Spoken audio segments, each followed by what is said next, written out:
कि आप लोगों को पता है कि आरओ के फॉर्म आ चुके हैं, वैकेंसी आ चुकी हैं और फॉर्म भी फिलअप हो रहे हैं। लास्ट डेट भी नज़दीक है, जिसका फॉर्म अभी नहीं फिल हुआ है वो अपना जाके कर सकता है। तो आज जो हमारा सबसे मोस्ट इम्पॉर्टेंट टॉपिक रहने वाला है आरओ परीक्षा का, उसके बारे में हम डिस्कस करेंगे। तो आज हम बात करेंगे मुगल एम्परर यानी मुगल सम्राट की। तो मुगल सम्राट की जो मेन घटनाएं थी, क्योंकि जो क्वेश्चन बनते हैं फैक्चुअल बनते हैं आरओ में, पीसीएस लेवल का एग्जाम है, लेकिन जो इसके क्वेश्चन आते हैं तो आप लोग जब एग्जाम में देखोगे तो अच्छे उसमें आते हैं, कि मतलब ऐसा नहीं है कि नॉर्मल क्वेश्चन इसमें से पूछे जाएं। तो आपको सभी फैक्टों को अच्छे से नोट करते हुए कॉपी में लिख के चलना है। आज के इस सीरीज से स्टार्ट करते हैं। तो मुगल सम्राट प्रमुख अभियान और घटनाएं।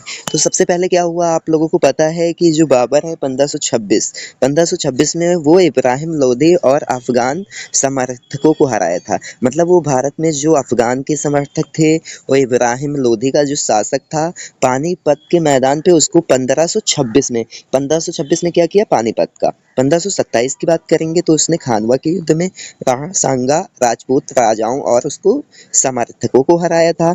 1528 की बात करेंगे तो चंदेरी में राजपूतों को हराया। अपनी मृत्यु से पहले दिल्ली और आगरा पे पूर्ण नियंत्रण हासिल। तो ये बाबर के कुछ मेन काम थे जो उसने 1530 तक किए। 30 में उसकी मृत्यु हो गई। तो मृत्यु से पहले उसने क्या किया, दिल्ली और आगरा को अपने अधिकार में पूरी तरह से ले लिया। उसके बाद अब हम आएंगे हुमायूं पे, जो उसका बेटा था, उसने कैसे क्या सम्राट को संभाला। तो 1530 से 1540 के बीच में हुमायूं का शासन रहता है और 1555 से 56 के बीच वो कमरान।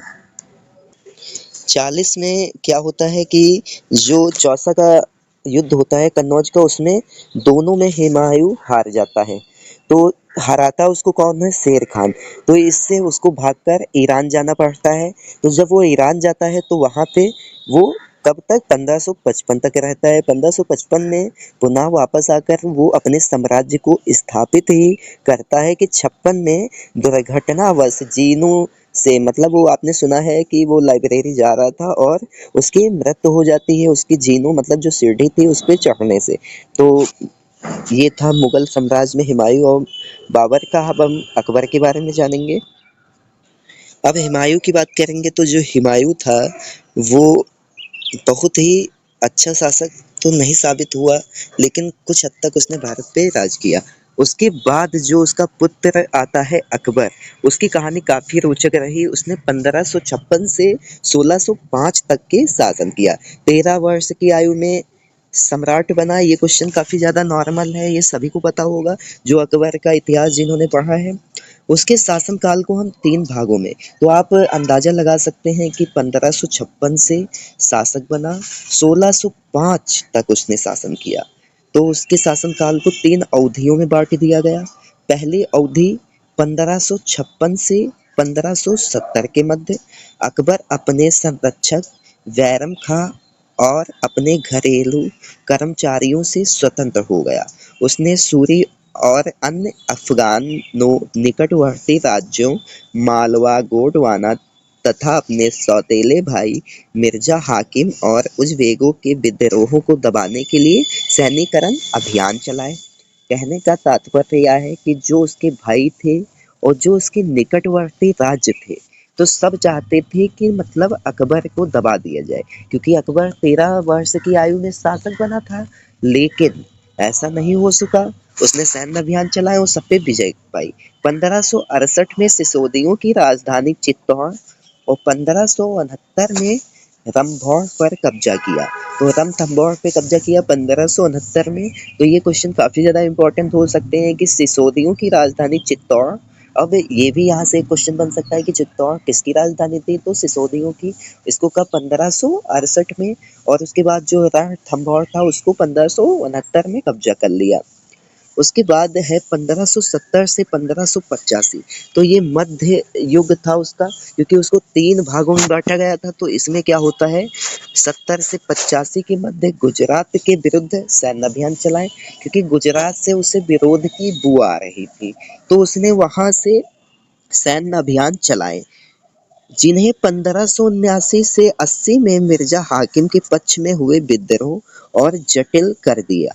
तो मतलब जो 1580 में मिर्जा हाकिम के पक्ष में विद्रोह हुए थे, उनको और भी जटिल बना दिया, क्योंकि उसका मिर्जा हाकिम कौन था? अकबर का सौतेला भाई। वो खुद गद्दी पे बैठना चाहता था। अब उसका जो तीसरा और अंतिम काल था 1585 से 1605 के मध्य, अकबर साम्राज्य का विस्तार होता है, क्योंकि अब उसने सभी काम कर लिए थे 1570 से 85 और 56 से 70 के बीच में। तो अब उसे क्या करना था? अपने साम्राज्य को फैलाना था। बहुत से उत्तर पश्चिम में उसने नॉर्थ और वेस्ट में काफी अभियान चलाए। सफाविदों को हराकर कंधार पे, अब यहाँ पे ये क्वेश्चन आता है कि कंधार पे कब्जा कैसे किया, किसको हरा के?